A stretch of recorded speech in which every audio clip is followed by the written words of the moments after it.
Welcome. Thank you for joining my show, Empowering Creatives to Live Their Dreams. I'm Jessica Osrak, and today we have an accomplished guest who is an advertising expert and contributor to the marketing industry, John Cooley. Welcome, John. Thank you, Jess. Great to be here. Thanks for having me. Yeah, my pleasure. So, John is the founder and CEO of Agency M, and founder and partner of M Health, where he's been working and leading for over 20 years. And John, you talk about how your full service advertising firm creates honest, authentic, and emotional experiences. How did emotional intelligence become a driving force in Agency M's approach? Well, it's funny because when you're starting an agency, we started this over 20 years ago. The first thing that one should do is really kind of focus on what you believe that you're the best in the universe at. And so my partners and I got together and we created this experience called the brand experience or the brand moment that was really finding a brand in its most authentic self. And that's really how we kind of started that 20 years ago. Okay, fantastic. Yes, and I did see the brand moment as well. So those two play together. Mhm. Okay. Yeah. And so you started Agency M Health, but I understand those aren't the first companies you founded. You actually had another company or two before that. Is that correct? Yes, Jessica. So I started my career up in New York City right out of college, went up there, worked for a branding agency, and I got great advice from my former boss and mentor. And he said to me that you should really want and strive to have your own business by the time you're 30. It was a really great piece of advice I got. So, by the time I was 27 or 28, I had the dream and the idea about starting my first agency. And if you remember what was happening back then in the late 90s, early 2000s, the whole dot-com boom was happening. So I launched what I thought was a a branding agency, but it really morphed into more of an interactive agency. And at the time, what I discovered, we were doing a lot more digital and marketing advertising and a lot of website designing, building. And then I got lucky because a larger company came in and bought my company. So that was my first agency, was really an interactive digital agency. And then a few years later, I worked through my non-compete, my employment contract, and then I launched what was really back to my original business, which is really a branding agency. So that's when I launched Agency M. Okay. And so it sounds like your boss years ago planted the seed of being an entrepreneur. Do you feel like you were always an entrepreneur at heart, or was that something newly discovered? Yeah, great question. And it's funny, I grew up, my father owned a printing company. And I'm one of 7 kids, grew up in Philadelphia. We had 7 kids all in Catholic school, all in college at the time. My father, at age 40, started a printing company. He was a printer, and then his dream was to have his own company. And so that's what I thought you did. That's what I thought you do as you mature through your careers, you have your own business. And so between my father being a great mentor, then having a mentor in advertising, it really inspired me that that's what I want to do. And that's what I thought you do, is you eventually have your own business. And so again, Ed Lefkowitz, who was my first mentor, was amazing. And he's the one that kind of pushed me into, opening up my own agency. So yeah. So did you ever work at your father's printing company? You I mentioned did. I mentor. did. Yes. So all through high school and college, and that's kind of how I discovered advertising. I would actually be a delivery boy, right, and deliver proofs and samples to advertising agencies. And that's when I discovered, hey, I would rather be on this side of the transaction than on the manufacturing side.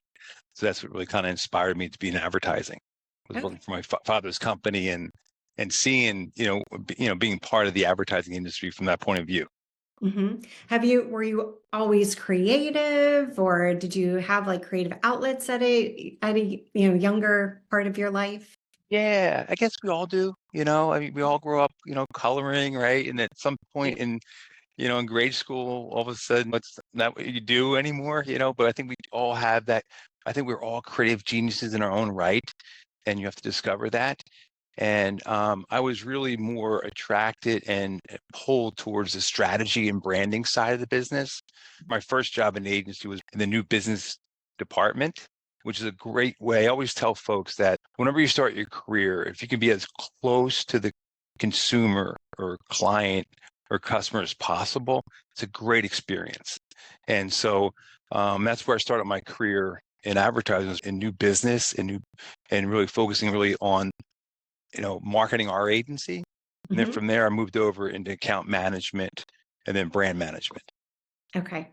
Yeah, and I did hear because I'm an entrepreneur at heart as well, and I heard very early on to get sales experience. So it's kind of a similar idea. And I did see that business development was a focus of yours as well. Has that been a value to your organization? Do you drive the business at your organization? I do, and I do, and I believe, like you believe, I'm sure, is as a CEO of a small to mid-sized business, that's probably one of your most important responsibilities, right, is to grow your business.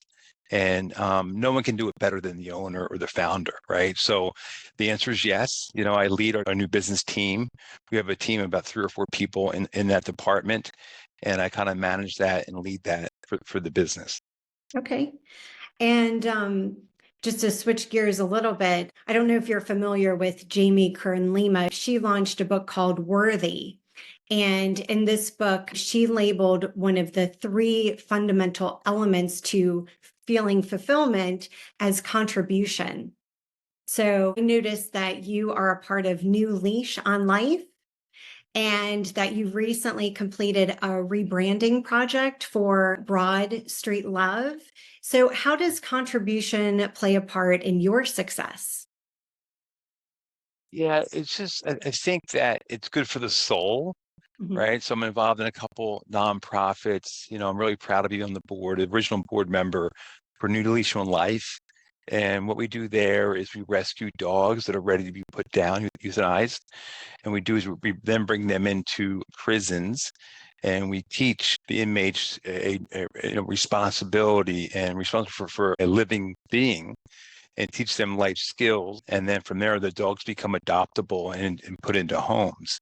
So it's so fulfilling and it's so good for your soul, And as far as the rebranding process, the whole branding experience for Broad Street Love, it was just so fulfilling because it's such an amazing and wonderful nonprofit that is a home for the homeless, where we help feed them, we comfort them, we bring them out of the cold, and it's just good for your soul. So I think it's really important that we all do that. That's wonderful. And Yeah. that organization is based in Philadelphia as well. Is that correct? It is. It is. Yes. Okay, very nice.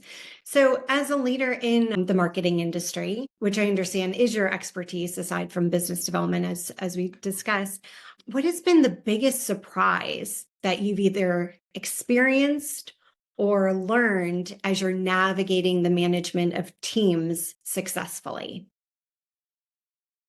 Great question. And the first thing that popped in my mind is AI, right? I mean, AI is probably the most exciting innovation in our lives, right? I mean, first it was the internet, right? And I think this is even bigger and broader and more dynamic than the internet. And I think it's going to change all our lives. It's going to change our jobs, the way we do our jobs. And I'm really trying to do as much as I can to learn as much as I can about it. But that's probably the most exciting thing that I think what's happening right now in our industry is AI and how we're going to deal with it. Okay. Yeah, AI is a very big topic. And have you, I know some people think that it may take over marketing jobs. Other people feel like it will help take maybe those lower types of positions so that we can um, up level ourselves and be more challenged and think more like strategically. What is your perspective of AI at Great this question. And I think it's all the above, right? I think it will help replace some low level jobs. I see what it does for copywriting, right? And does it make it more efficient? Does it make it faster? Does it make it better? We shall see.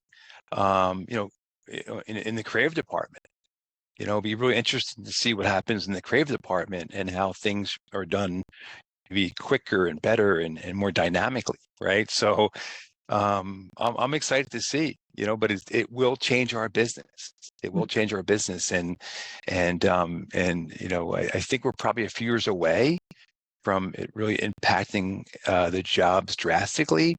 But it's something that I think we really need to keep a close eye on as business leaders. Right. Yes. And there's so much to learn about it too.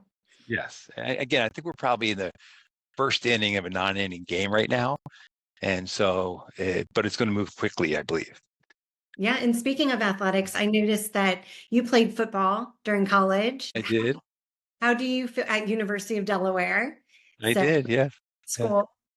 Um, how do you feel like athletics shaped yourself as a worker in marketing or just overall? Yes, yeah, absolutely. And I think being a college athlete, one of the ingredients of success is to really have great habits and be Mhm. very disciplined and really understand time management. And so I was able to really kind of bring that quickly over into my career, is having really good habits, right, and having good time management. So that's one. And the other thing is really being a great teammate, right? I mean, it's really important when you work in a work environment that you're a great teammate. I always say that, championships are won in the locker room first. Say the same thing about my agency. It's really important that we have a great culture and work well together. And I kind of learned that from being an athlete and bringing that spirit into the agency. Mhm. So the answer is absolutely yes. Good. No, those Yeah, are all very yeah, important. And yeah. I'm big into habits too. I've already referenced one book, but Atomic Habits is one of my favorite.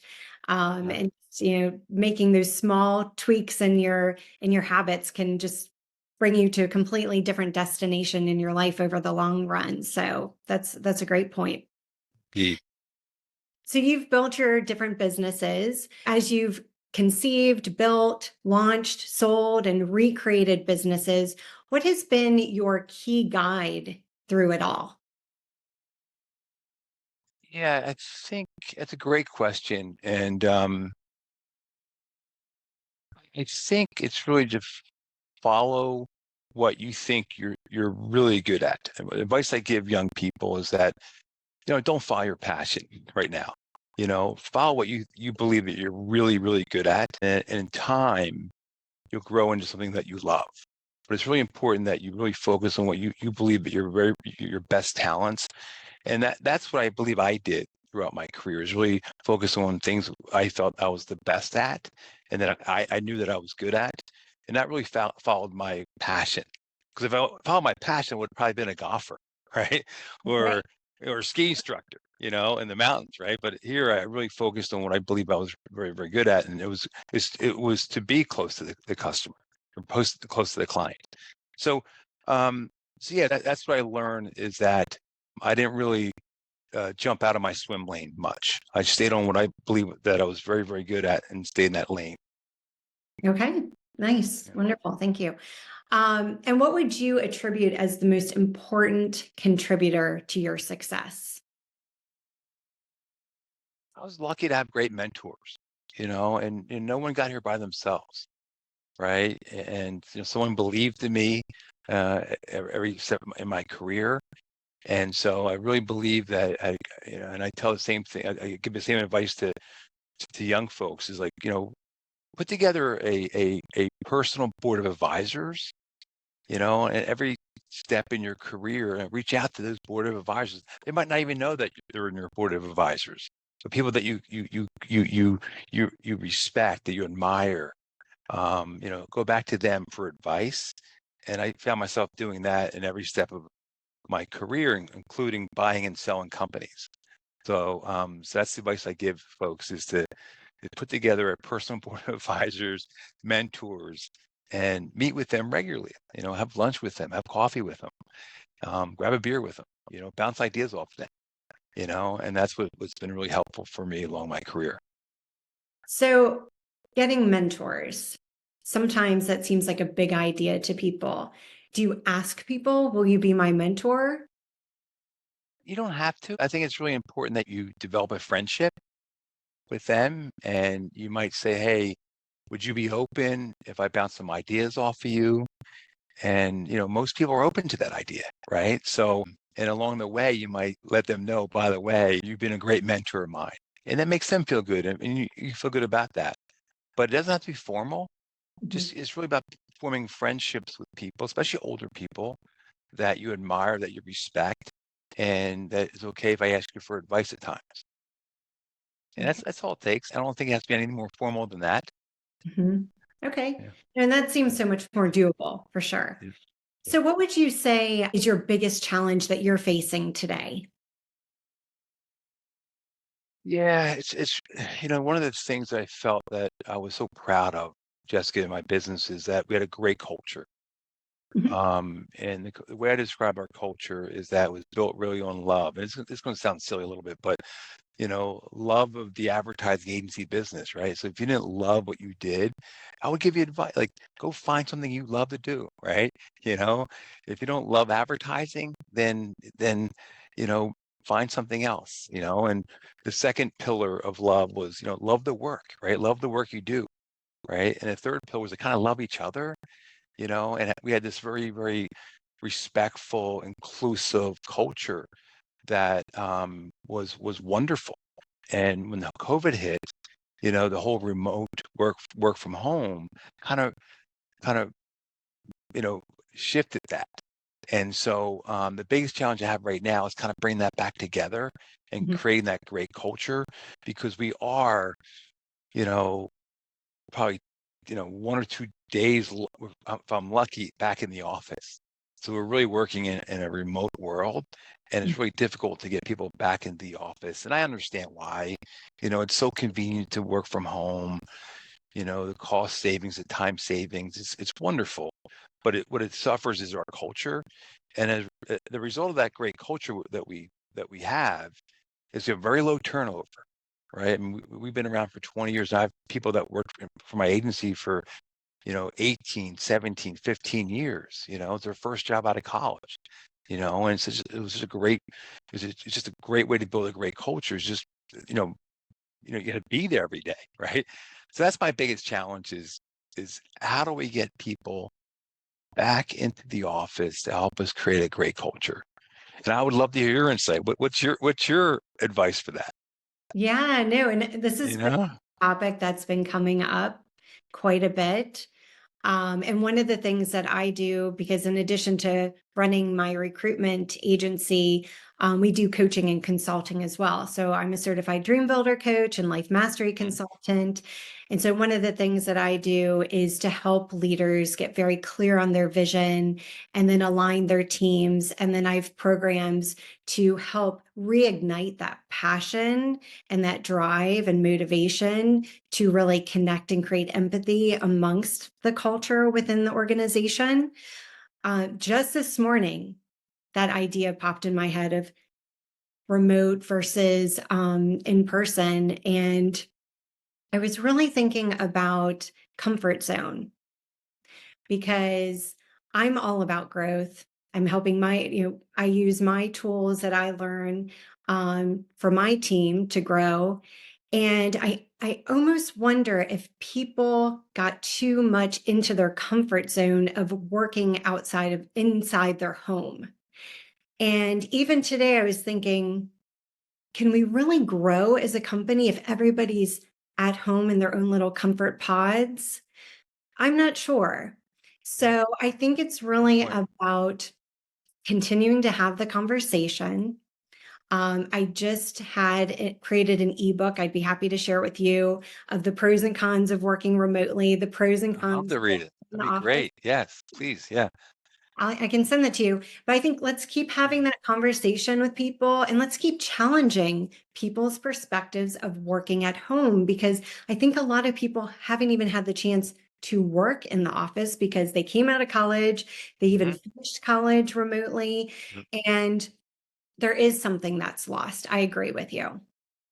Yeah. And it's funny because we talked about mentorship. It's so hard to have a mentor if you're working like this, right? Working remote, right? So it's really important to be around, your mentors or senior leadership just to understand the nuances of working in an environment.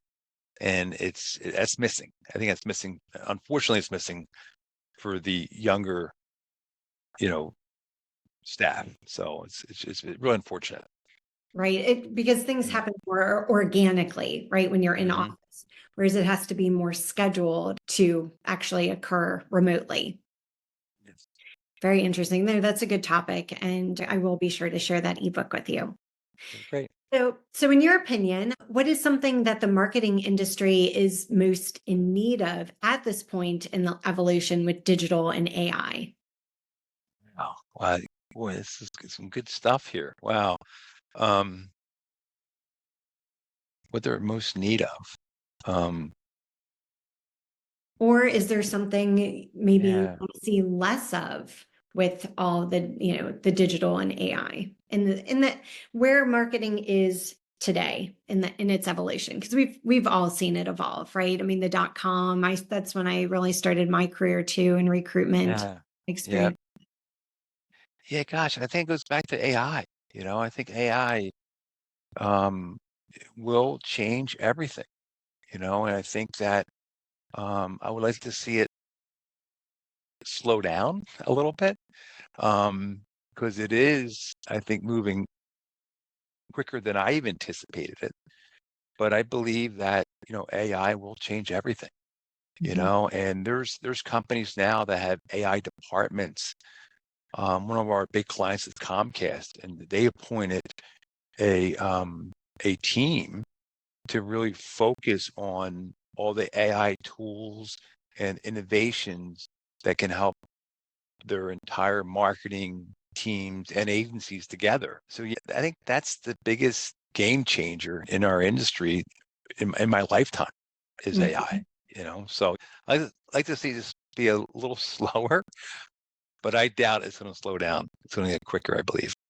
Right. Yes, because Yeah. it is. It's almost like keeping up with that amongst everything else. That's how Yep. I feel. And that's what Yeah. I'm hearing. Okay. Have it your business, Jessica. And what I hear when you send resumes in, right? AI technology could read resumes and spit them out by Mhm. just one word, right? Be not the right word. So how do you see it in your business? So we don't use AI for screening resumes, but one service that we're starting to offer is resume rewriting. We have a wonderful person that we're bringing on, and we're going to be launching this service in a couple of weeks. And it really puts the pressure on the talent to write their resumes in the correct manner so that they don't get overlooked. I think that AI is a great tool for certain things within the recruiting industry, just as you mentioned, those lower level tasks. But I still really believe in that personal connection, that one on one connection as we're engaging with candidates, as we're engaging with clients to really get at the heart of who the client's looking for and what kind of job the candidate would love to have. So I'm really leaning into AI enhancing our production, not necessarily replacing our production. Yeah. And that's what I see so far in advertising. It Mhm. does enhance it and make things a little faster and a little better, but doesn't replace it quite yet. Right. Yep. Yes. Yeah. And hopefully, I mean, it also is encouraging people to step up too, because we need to continue to evolve as humans, almost like, keeping AI behind us a little bit. Right, right, But right. yeah, I mean, AI, I've used it a lot, just for research and different things, and it is Same pretty here. amazing. Or even Yeah, rewriting an email, yeah, putting those yeah. ideas. I try to spend at least a half hour a day, maybe an hour a day learning more about AI, doing Mhm. my research and try different tools. And so, yes, it's something that I'm keeping a watchful eye on. That's good. That's great. Yeah. Yeah, we all need to be doing that, especially as a leader in marketing. That's key. Mhm. So, what message would you like to give those looking to enter the marketing field? Yeah, I still think it's a wonderful, amazing industry. I think it's fun. I think it's creative. I think there's so much opportunity. So yeah, I anytime I have an opportunity to meet with a graduating college student, I love to share my experiences and pay it forward in advertising. So yeah, I think it's a wonderful opportunity to be in the industry. Again, I think that you should really follow what you're good at, and then understand there's several what I call critical success factors that you must know and understand to be great at that position. Not good, but great. For example, like a project manager, right? Project manager, probably one of the top three critical success factors one must have is to have phenomenal organizational skills, right? To be extremely organized, having great attention to details, another success factor, having amazing uh, writing skills, right? So if you don't think you have those, then don't expose your weaknesses, right? Again, find what you believe you're good at. And if you're not organized, maybe you could be in research. You know, you don't have to be as organized in research than you need to be as a project manager. So those are things I tell young folks coming into the business is really kind of follow what you think you're the best at. I love that you're really encouraging people to lean into their strengths and also honor their weaknesses, right? Right. Because I mean, we can always learn. I mean, if we have an area that we want to improve on, then we can improve on it. But you're almost saying, like, you have everything you need to succeed. Just find out what you're good at and stay in that lane. Yeah, indeed. Yeah. And also, you're right. You're right. It's okay to have your weaknesses, Mhm. but for example, if you're not great at math, just stay away from a job that requires a lot of math. That's all. Like, right? Like, fine. If you're great at English, focus on something that you're, around writing and creative writing, and stay away from math if you're not great at math. It's that simple. And it's okay to have that weakness, but don't expose that weakness, in your daily job. So, Right. Okay, great. mhm. Anything else you would like to tell our audience today for those who are watching who would love to go for their dream? Yeah, I think, when you graduate college, I always say that it's kind of like, to use a football analogy, right? It's pre-game, right? It's shorts and helmets, as we call it in camp. When you enter into your career, it's game time, and it's really important that you're constantly learning and growing. And that's when I believe that you have to have an insatiable thirst of learning and growing. And the best way to do that is through reading. There's so many great books you can read about our industry, right? There's so many great YouTube channels to follow to learn more about marketing. There's so many great podcasts. And so that's what I tell folks entering into business is there's so much to learn and grow. And, spend at least an hour a day, either reading or watching or listening something about our industry. So that's the advice I like to give. Right. Yes, there are. There's so many. I'm a big fan of podcasts and books. Yeah. And Yeah. that's the beautiful thing of now is that there's so many tools out there. Yes. Yes, indeed. Wonderful. Well, thank you for participating in my show, John. Oh, thank you, Jessica. It's great to meet you as well. Thank you. Yeah, of course. And I'd love to have you on my show again in the future to continue to hear about the evolution of Agency M and the impact that you're making in the world. I would love to. Thank you. Of course. And thank you for joining my show, Empowering Creatives to Live Their Dreams. I'm Jessica Osrak. You can do it. I believe in you.